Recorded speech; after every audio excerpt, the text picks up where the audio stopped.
Bonjour à tous, bienvenue pour cette nouvelle question du lundi, je suis ravie de vous retrouver. Je fais un gros bisou à mes copinettes, à mes copinous qui m'accompagnent toute la semaine pour cette rubrique, question du. Et donc, on retrouve ma classique boîte du Moon Deck. Je suis accompagnée de ma magnifique pierre de lune arc-en-ciel qui vient d'Inde. Voilà, et je suis accompagnée aujourd'hui de ma petite Pixie qui va me tenir compagnie pendant cette question du. Donc je la mets avec la pierre de lune et puis on va y aller, on secoue. Donc j'espère que cette fois il n'y aura pas de raté par rapport à la semaine dernière où je n'ai pas pu faire le tirage avec vous. J'ai eu un petit problème d'ordinateur. Ça arrive en fait quand la mémoire est pleine. Et donc c'est vrai qu'il faut que je fasse le ménage un petit peu souvent. Voilà. Allez, c'est parti. On a bien remué. Hop. Donc, voici mes petites questions. Allez, on en prend une au hasard. Hop. Alors. Oula, elle m'a l'air longue. Alors, quand tu achètes un jeu, comment le choisis-tu? Qu'est-ce qui t'attire en premier? Couleur, art en général, thème, etc. Alors... C'est un petit peu compliqué ça. Comment le choisis-tu? En principe, je flash sur... Alors ça peut être tout et n'importe quoi. Ça peut être le thème, ça peut être la couleur, ça peut être l'art en général. J'ai pas vraiment de critères en fait. Il peut être noir et blanc, il peut être en couleur. Ça peut être du classique, ça peut être du moderne, ça peut représenter des animaux, ça peut représenter la nature. Enfin, j'ai pas vraiment de critères de choix. Après, c'est vrai que ce qui m'attire beaucoup, c'est tout ce qui est vintage. Ça, vous le savez, je le répète assez, je crois. Voilà, j'aime beaucoup tout ce qui fait vintage, les vieilles peintures, ce genre de choses. Mais ce qui m'attire en premier, ça peut être tout un tas de choses en fait. J'ai pas vraiment un critère spécifique qui va m'attirer en premier, quoi. Un coup, ça va être les couleurs ou pas. Ça peut être du noir et blanc aussi, comme je vous l'ai dit. Donc, si c'est du noir et blanc, ça va plutôt être la forme d'art, le type d'illustration qui va me parler. Pour d'autres, ça va être l'art. Tout simplement, la beauté des images, voilà. Le fait qu'il n'y ait pas de bordure, ça peut être aussi un critère. Le fait aussi que le papier soit de qualité, qu'il soit plutôt mat que brillant, ça peut être aussi un critère. Le thème, évidemment, peut être un critère aussi. Donc ça dépend vraiment. C'est vrai que je ne peux pas vraiment répondre, en fait, plus que ça à cette question parce que c'est au feeling en fait, j'ai pas de critères spécifiques quoi. Je vous dis avant, le tarot de Marseille ça me disait rien. Là je commence à craquer sur les tarots de Marseille, j'en ai acheté un quand je suis allée en ville avec ma fille, je suis tombée dans une petite librairie qui vend plein d'objets, de choses faites en bois, etc. Et puis là, il y avait au milieu de nulle part, peu cher, tout seul, un tarot de Marseille. Donc je l'ai regardé, en fait, je l'ai trouvé magnifique. Le monsieur m'a dit, mais ouvrez la boîte et regardez-le. Et en fait, j'ai craqué sur ce tarot de Marseille, quoi. J'ai craqué sur un tarot de Marseille. Donc comme je suis en train de l'étudier, je me suis dit que ça serait mon tarot d'études. Voilà. D'ailleurs, je vais peut-être vous le montrer du coup, puisque je vous en parle, ça tombe peut-être bien. Et puis, je vais vous montrer quelques jeux comme ci, comme ça, qui me plaisent et voilà, qui sont complètement différents les uns des autres. Donc, je vais couper la vidéo et puis on va en prendre, 3 ou 4, juste pour partager quelque chose ensemble au niveau des images. Alors, me revoilà. Donc, finalement, j'en ai pris plus que prévu, mais je ne vais pas vous montrer... chaque fois 3 tonnes de cartes de chaque jeu, c'est juste pour vous montrer que vraiment j'aime tous les styles quoi. C'est pour ça que je peux pas dire vraiment quel critère, j'ai pas un critère en premier. Donc on va commencer par le fameux tarot de Marseille dont je vous parlais.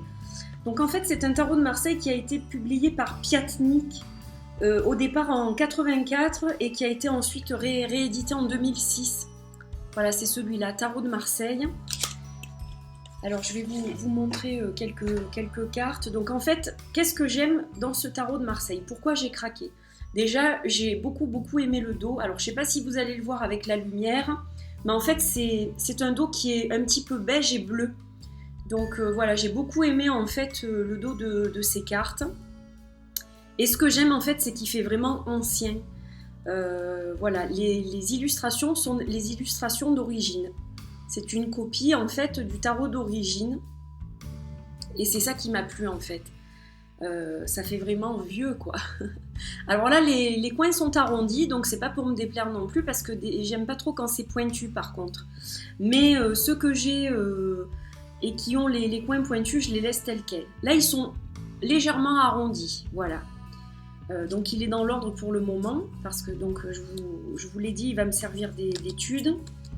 Donc voilà, j'aime beaucoup les couleurs, elles sont un petit peu passées en fait.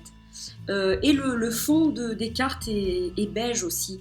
Donc ça fait vraiment très vintage, très ancien quoi. Plus ancien que vintage même. Et je le trouve très très beau. Voilà, j'ai flashé quand je l'ai vu. C'est pas trop de moi de flasher sur un tarot de Marseille. Je commence à m'y intéresser, j'en ai quelques-uns qui étaient jusque-là pure collection. Qui me plaisait hein, bien sûr, mais là voilà, j'ai ressenti l'envie de vraiment creuser là-dessus. Voilà, c'est un besoin en fait. Donc j'ai laissé mes petites runes et mes ogames de côté, je les abandonne pas, mais je le fais vraiment tranquillement parce que c'est un long apprentissage et c'est pas aussi facile et aussi rapide que ce que je le pensais.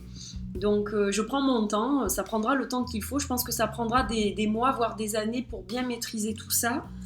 Donc voilà, je prends le temps. Et c'est vrai que ce tarot de Marseille, je le trouve très beau, vraiment magnifique. Et alors, ce que je voulais vous montrer, c'était le 2 de coupe.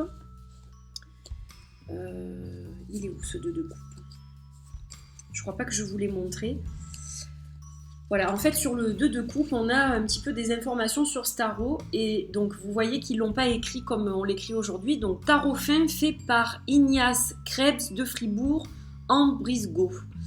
C'est un tarot, en fait, autrichien, je crois. Tarot de Marseille, jeu composé de 78 cartes, réédité par Piatnik selon l'original datant du XVIIIe siècle, fabriqué en Autriche. Voilà. Donc, j'aime beaucoup ce tarot, en fait, je le trouve très beau. Voilà, donc, alors, donc celui-là, je le mets de côté. Alors, encore un tarot qui n'est pas vraiment un Marseille, mais sur lequel j'ai eu un énorme coup de foudre en voyant une vidéo sur YouTube de Patrick, qui a la chaîne 78 Cards, qui est au Canada. Voilà, la Corte dei Tarocchi, qui est un jeu italien en fait. Et alors là, quand j'ai vu ce jeu, bon déjà j'ai beaucoup aimé la couverture avec le sceau à la cire, enfin j'ai trouvé ça mais magnifique. Donc ça vient de la boutique Il Meniello à Milan. Déjà j'ai beaucoup aimé le format. Hein, si je vous montre, qu'est-ce que je pourrais vous montrer? La boîte du tarot de Marseille, vous voyez que c'est pas du tout le même format en fait. Là on a des cartes qui sont très longues. Donc je vais vous montrer, alors tout est fait main, enfin je vous ferai une vidéo sur ce jeu, donc je vais pas vous montrer tous les détails maintenant, je vous montre le dos des cartes. Donc absolument splendide, c'est un carton épais quoi, mat, un peu, ça fait un peu comme les cartes des éditions de Vecchi, pour ceux qui connaissent, mais en plus épais bien sûr. C'est une meilleure qualité de carton, donc c'est une édition numérotée qui est limitée à 400 exemplaires. Et donc je vais vous montrer quelques cartes. Donc ça c'est le battleur. Donc vous voyez c'est pas un vrai Marseille, hein, mais j'ai beaucoup aimé ce jeu. Je le trouve très très beau. Je trouve les couleurs, tout est magnifique. Et puis j'aime beaucoup les suites aussi. Donc là on a le 2 de coupe par exemple. Alors, elles sont pas toutes illustrées avec des personnages, hein, donc c'est pour ça que je vous dis que ça me faisait quand même penser bien à un tarot de Marseille plutôt, parce que les pips ne sont pas illustrés. Voilà, mais c'est un tarot qui est très très original. On dirait un peu le format d'un marque-page en fait. Donc voilà, les cartes sont étroites et un peu plus longues que la normale, et voilà, il est juste magnifique en fait. Donc je vous le montrerai plus en détail quand je ferai la review de ce jeu, parce que vraiment il vaut le détour celui-ci. Il est vraiment très beau, quoi. Et puis la boîte, elle est splendide, la boîte. Elle est faite à la main en fait. Tout est collé à la main, enfin c'est une œuvre d'art, quoi. Donc voilà, ça, vous voyez que déjà ils sont pas tout à fait pareils. Ensuite, je vais par exemple avoir le coup de foudre pour ce type de jeu. Alors, si j'arrive à le sortir, je l'ai enfin reçu, commandé à Noël, reçu il y a 3 jours. C'est le Peinture du Monde Oracle. Donc j'avais le Peinture du Monde Tarot, et là j'ai reçu l'Oracle qui n'est plus édité, a priori pour l'instant du moins. Voilà, il n'est plus édité. Et donc j'ai reçu cet Oracle splendide. Donc là il s'agit de reprises de toiles en fait, de peinture, de plusieurs peintres différents, et ça j'adore. En plus celui-là il est super intéressant, donc déjà la qualité des cartes elle est super aussi, et il est très intéressant parce que on va pouvoir travailler sur les chakras avec ce jeu. Donc il y a les couleurs des chakras qui représentent les chakras, je vous ferai une vidéo dessus donc je ne vais pas trop détailler, mais voilà, vous voyez que ça n'a strictement rien à voir avec les 2 précédents, quoi. Voilà, donc celui-là je vous le montrerai plus en détail aussi.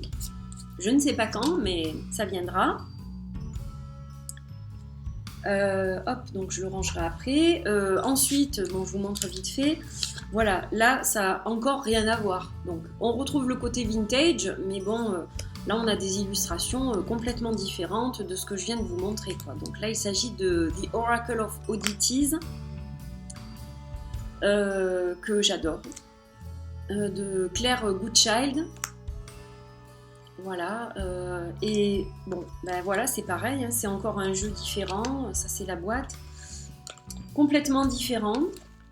Celui-ci, le Tarot in Time de Catherine Guies,